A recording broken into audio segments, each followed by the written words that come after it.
तो दोस्तों आप सभी का स्वागत है आपके अपने YouTube चैनल मैथ मनोरंजन पर और मैं हूं अंकुश कुमार। तो दोस्तों हमारा टॉपिक चल रहा है औसत यानी एवरेज। और इसके दोस्तों अभी तक हमने आपको 96 क्वेश्चन करा दिए हैं। आज 97 नंबर क्वेश्चन से आगे कराने वाले हैं। तो 97 नंबर क्वेश्चन में देखिए दोस्तों क्या पूछा गया है। चलिए चलते हैं क्वेश्चन पर। 97 इसमें बोला है दोस्तों, राम श्याम और घनश्याम की औसत आयु 20 वर्ष है तथा उनकी आयु का अनुपात 2-3-5 है, तो राम की आयु कितनी है। तो देखिए दोस्तों, अगर कोई भी सवाल अनुपात में हो तो कैसे करना होगा। राम श्याम, तो राम प्लस श्याम, राम श्याम और प्लस राम श्याम और घनश्याम, घन श्याम, ये दोस्तों तीनों हैं। और बोला है कि इनका औसत के लिए दोस्तों राशियों का योग होगा ऊपर और राशियों की संख्या से भाग लगाते हैं। तो इसका औसत हमें दिया है दोस्तों, जब भी तो निकलता है हमारा 20।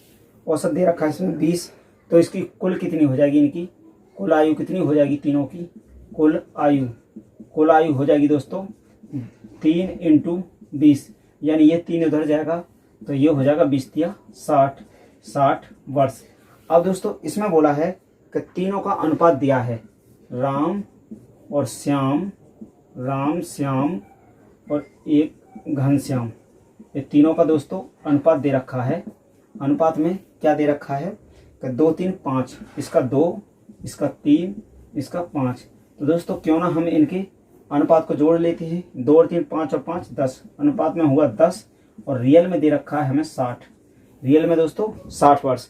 तो देखिए 0 से 0 कट गया, 1 छक्के 6, यानी अनुपात 1 का मान हो गया 6। अनुपात 1 का मान हो गया 6।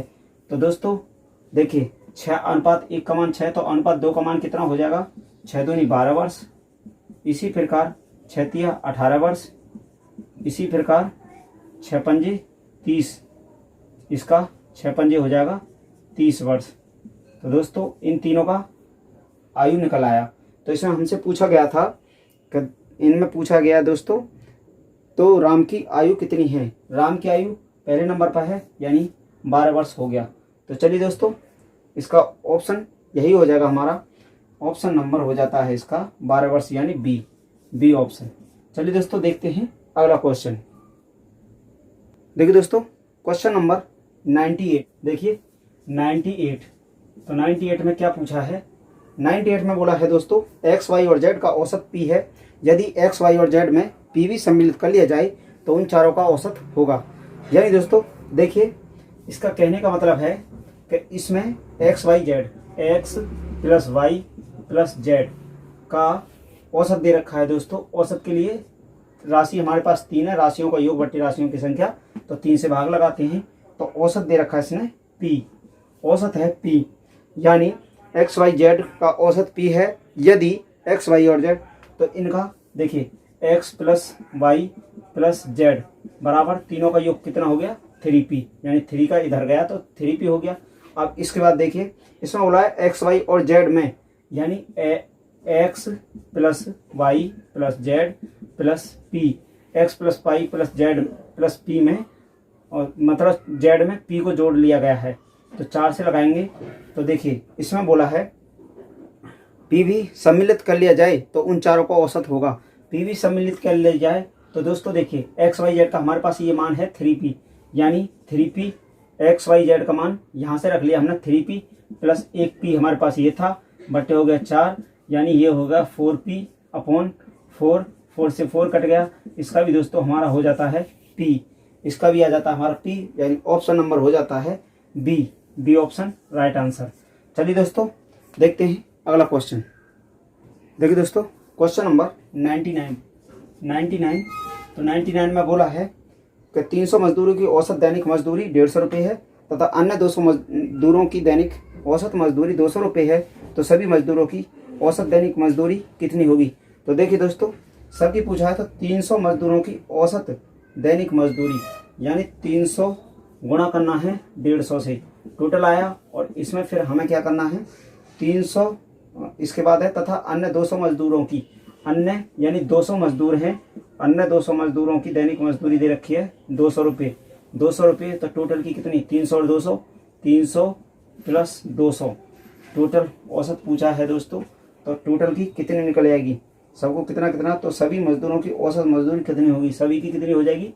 तो देखिए 300 इसको गुणा करेंगे तो 300 में 150 से गुणा करेंगे तो 0 0 0 हुआ, 500 500 और 500 5 तिया हो गया 15। इसके बाद हो जाएगा 100 100 1 तिया 3, यानी 0 0 और यहाँ 0 आएगा, फिर 5 आएगा और यहाँ 4 आएगा। ये हो गया हमारा 45,000 45,000। इसके बाद यहाँ से हमारा आ जाता है 4 0 हो जाएगा 2 4 0 और 2 दूनी 4 4, ये हो गया हमारा 45,000, ये हो गया 40,000 और बट्टे हो गया हमारा 300 और 200 500। तो दोस्तों टोटल का निकल जाएगा हमारा 45 और 40 आ जाता है हमारा 85,000 85,000 और बट्टे 500 500, 0 से 0 0 से 0 कट गया, 5 एकम हुआ 5 5 एकम 5 और 5 सत्ते 35 और 0 170, यानी इसका आ जाता है हमारा 170 रुपये। सभी का दोस्तों पूछा गया था तो 170 रुपये हो जाएगा, यानी ऑप्शन नंबर हो जाएगा इसका सी ऑप्शन राइट आंसर। चलिए दोस्तों देखते हैं अगला क्वेश्चन।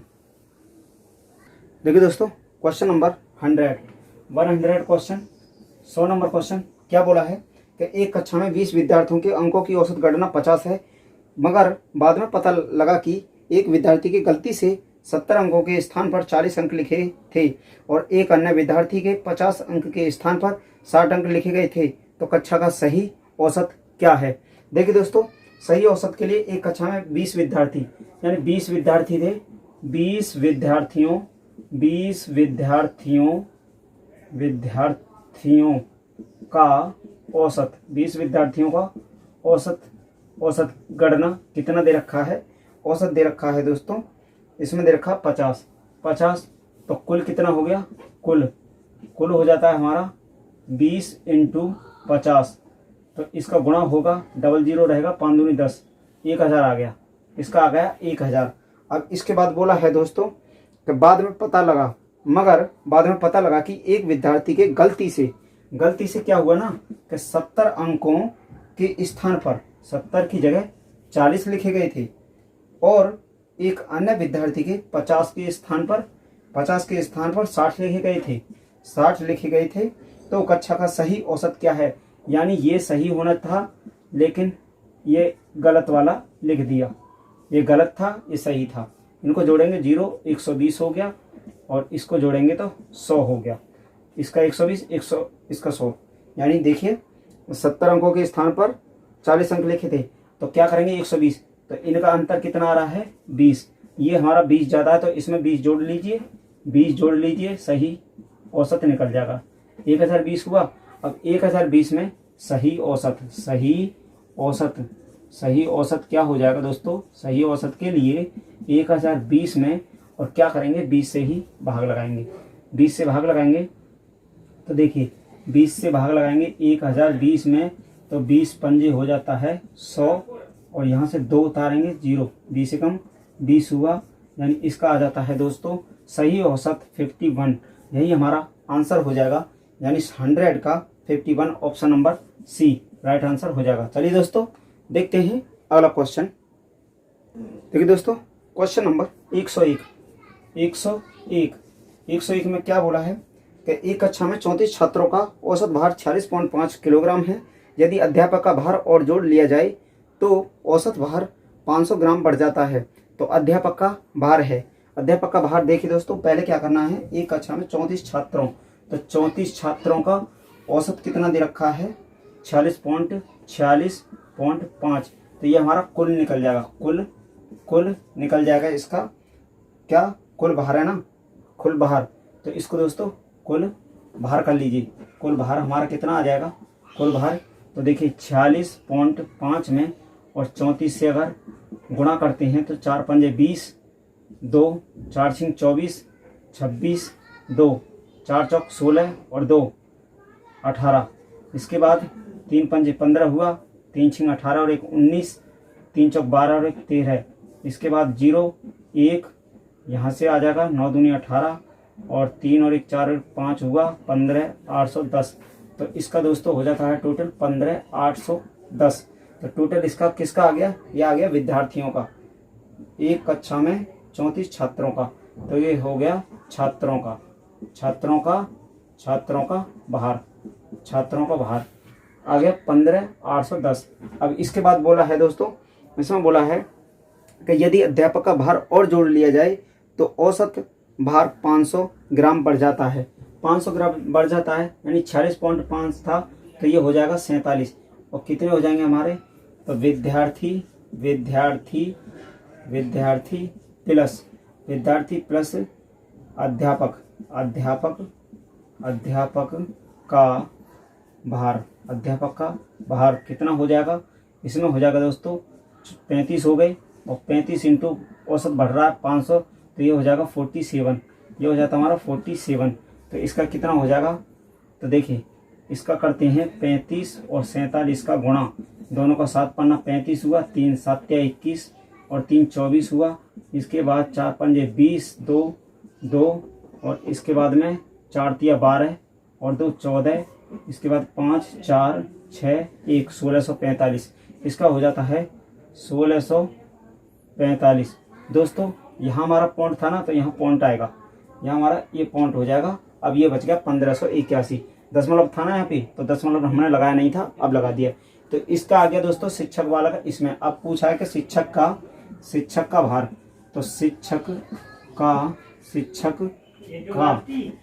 का भार कितना हो जाएगा, शिक्षक का भार हो जाएगा 1645 में से और 1581 को घटाना है। तो यहाँ से 5 में से 1 गया तो 4 बचेगा, यहाँ बचा 4 और यहाँ 8 है, तो 14, 8 और 6 14। तो दोस्तों इसका आ गया 64 किलोग्राम। तो शिक्षक का भार आ जाता है दोस्तों 64 kg, यानी 101 का हो जाएगा हमारा डी ऑप्शन राइट आंसर। चलिए दोस्तों देखते हैं अगला क्वेश्चन। देखिए दोस्तों क्वेश्चन नंबर 102 नंबर क्वेश्चन में बोला है, इसमें बोला है दोस्तों, इसमें 102 में बोला है कि 3 वर्ष पूर्व ए तथा बी की औसत आयु 18 वर्ष थी, सी के साथ मिलने पर औसत आयु 22 वर्ष हो जाती है, तो सी की वर्तमान आयु है कितने वर्ष है। तो देखिए दोस्तों इसका क्या करना है कि 3 वर्ष पहले, तो 3 वर्ष पहले ए और बी की आयु कितनी हो जाएगी, ए और बी की आयु कितनी हो जाएगी दोस्तों, इसमें हो जाएगी 18 वर्ष दे रखा है, तो 2 जाए ए और बी 2 हैं, तो 2 इंटू 18 करेंगे, तो टोटल हो गए 18 दूनी 36 वर्ष, दोनों की 36 वर्ष। तो दोस्तों अब देखिए 3 वर्ष पहले है ना, अब वर्तमान में कितनी हो जाएगी,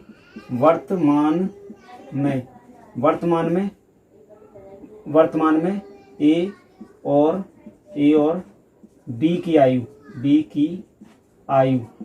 ए और बी की आयु कितनी हो जाएगी दोस्तों, 2 इंटू, देखिए कोई भी मनुष्य हो तो या बच्चा हो या औरत हो, कोई भी हो, तो दोस्तों क्या होता है कि अगर उनकी एज में डिफरेंस है और समान वो बढ़ रहे हैं, देखिए 3 साल का गैप आ गया इसमें, 3 साल पहले की बात है, तो 3 साल में जब दोनों हैं ए और बी, तो दोनों की एज समान बढ़ेगी ए और बी की 3 साल पहले, तो दोनों की कितनी बढ़ेगी, 3 साल पहले की बात है, तो वर्तमान में आएंगे तो इसकी भी 3 बढ़ेगी, इसकी भी 3 बढ़ेगी, कितनी हो गई 6 साल।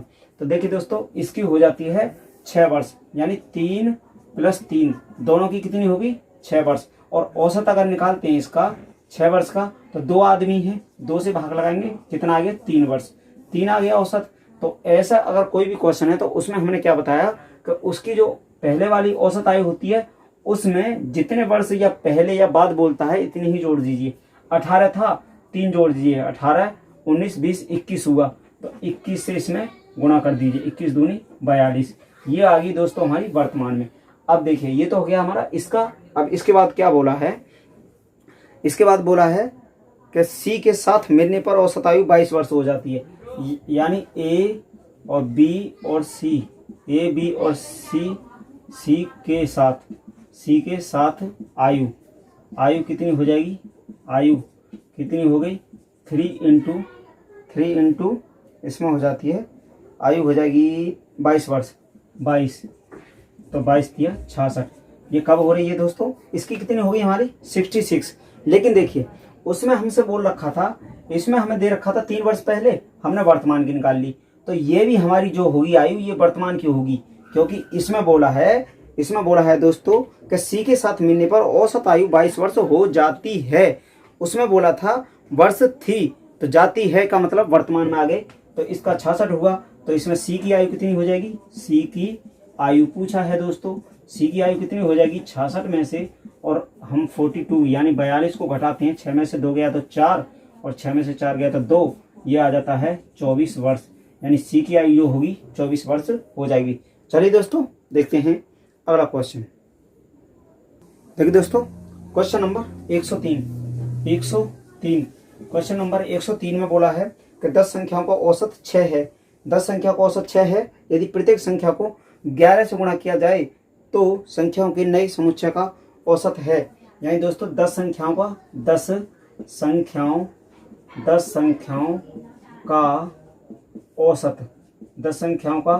औसत कितना है, 6 है, 10 संख्या का औसत 6 है, यदि प्रत्येक संख्या को 11 से गुणा किया जाए तो संख्याओं के नए समुच्चय का औसत है। तो दोस्तों देखिए हमने आपको क्या बताया था, पहले बाद या गुणा कितने गुना हो जाएगा, ऐसा अगर क्वेश्चन है तो उसमें देखिए अगर हम प्रत्येक संख्या में 11 से गुणा करते हैं तो जितने का गुणा करेंगे इतनी हमारी औसत आयु हो जाएगी, औसत हो जाएगा। जैसे देखिए 6 है तो 6 में ही हम 11 से गुणा कर देंगे तो 11 छिक्के 66 हो जाएगा इसका औसत, तो 11 छिक्के 66 हो जाता है औसत। तो नई समुच्चय का औसत ही पूछा है, तो यही हमारा हो जाएगा 66, यानी ऑप्शन नंबर सी। दोस्तों पहले हो, बाद हो या गुणा के रूप में हो तो इसी प्रकार हमारा औसत बढ़ता या घटता है। जैसे कि इसमें देखिए इतने गुणा करने के लिए बोला था तो इतना ही हो गया। चलिए देखते हैं अगला क्वेश्चन। देखिए दोस्तों क्वेश्चन नंबर 104 104 में बोला है 71 परिणामों को औसत 48 है, तो कुल कितना हो जाएगा, कुल हो जाता है 71 गुणा 48। दोस्तों हमारे योग को फॉर्मूला आप जानते ही है ना, योग बराबर होता है एवरेज इंटू एन, तो एवरेज हमारा कितना है 48, 71 संख्याओं का औसत 48 है, तो इसका गुणा कर लीजिए, गुणा करेंगे तो 48 का 71 से, 48 में 71 से 1 8 8, 1 चौका 4, 7 चौका 28, 7 8 56, 5 और 7 5 आया तो 7 चौक हुआ 28 और 5 33, इसके बाद 8 0 4 3 3408, कुल आ जाता है हमारा 3408 71 संख्याओं का। अब इसके बाद क्या बोला है, इसके बाद बोला है कि यदि प्रथम 59 परिणामों का औसत, अब देखिए यहाँ 71 का और कुल देखिए 71 का कर लीजिए, 71 का कुल कितना हुआ। अब इसके बाद 71 के बाद यहाँ पे बोला है 59 का कुल कितना हो जा रहा है, यानी 59 इंटू कर लेंगे 59 परिणामों का औसत 46, तो इसका कुल निकल जाएगा, यानी 59 में 46 से गुणा करना है, तो 6 नाम 54 हुआ, 5 और 6 पंजे 30 और 5 35, इसके बाद 9 चौक 36 हुआ, 3 4 पंजे 20 और 3 23, इसके बाद 4 1 3 दूनी 6 और 1 7, 2714 2714 2714। अब इसके बाद क्या बोला है, तो 59 परिणामों को औसत 46 है तथा अंतिम 11 का औसत, अंतिम 11 का, अब देखिए 11 का कुल कितना हो जाता है, 11 संख्याओं का योग निकालना है दोस्तों हम इनमें, तो 11 का कुल कितना हो जाता है, 11 का औसत 52 है, तो 11 इंटू 52 यानी 5 और 2 को हटा के 5 और 2 हटा के 572 आ गया इसका। इसके बाद में देखिए तो 60वां परिणाम है, 60वां परिणाम पूछा है, तो दोस्तों यहाँ हमारे 71 थे, 71 और यहाँ देखिए कितने हो जा रहे हैं 59 और 60 और 5 और 1 6, यानी 9 और 1 10, 0 हुआ 5 6 7, 70 हो गए। तो इन दोनों को जोड़ के इसमें से घटा देंगे। तो देखिए इसमें पूछा हमसे, इसमें पूछा गया है कि हमारा जो है 60वां परिणाम, तो 60वां परिणाम क्या होगा। तो 60वां परिणाम हमारा कितना हो जाएगा, इसमें से 3408 में से और इसको 2714 प्लस 572 इसको घटा देंगे जोड़ने के बाद। तो 3408 हुआ यहाँ पर, 3408 और यहाँ से हमारा देखिए 4 और 2 6 हो जाता है और 7 और 1 8 हो जाता है और 7 5 12 हो गया, 12 और 3 3286 और यहाँ रहा हमारा 3408। अब 8 में से 6 गया तो 2 बचा, यहाँ 10 लिए 10 में से 8 गया तो 2 बचा। इसके बाद यहाँ पे अब 3 रह गया हमारा, 3 में से 2 गया तो 1, यानी 122 हो गया। 60वां परिणाम जो होगा दोस्तों 122 हो जाएगा, यानी ऑप्शन नंबर हो जाता है 122, यानी डी ऑप्शन राइट आंसर हो जाएगा। चलिए दोस्तों देखते हैं अगला क्वेश्चन। देखिए दोस्तों क्वेश्चन नंबर इसका 105 आप कर लेंगे। इसमें बोला है कि 30 संख्या को औसत 22 प्राप्त होता है, परंतु बाद में पता चला कि 28 के स्थान पर 72 लिख लिया गया था, तो सही औसत है। दोस्तों क्या करना है कि 30 संख्याओं 30 का पहले योग करना, 30 का गुणा करना है 22 में, पूरा योग निकल जाएगा। उसके बाद में इसमें 28 के स्थान पर 72 लिख लिया गया था, तो 72 और 28 का अंतर जो आएगा 72 लिखा था, तो इसमें से देखिए 72 लिख लिया था यानी ज़्यादा लिख लिया था, 28 की जगह पर 72 लिख लिया था, तो 72 का मतलब ज़्यादा संख्या हमने जोड़ी गई है इसमें। तो इसमें से जो अंतर आएगा टोटल में से निकालने के बाद में और फिर 30 से भाग लगा देंगे तो हमारा सही औसत निकल जाएगा। तो चलिए दोस्तों आज की क्लास को यहीं तक रखते हैं और मिलते हैं इससे आगे नई क्लास में नए क्वेश्चंस के साथ। हाँ दोस्तों, अगर आपने अभी तक हमारे चैनल को सब्सक्राइब नहीं किया है तो हमारे चैनल को सब्सक्राइब, लाइक, शेयर, कमेंट जरूर करना। Thank you, best of luck.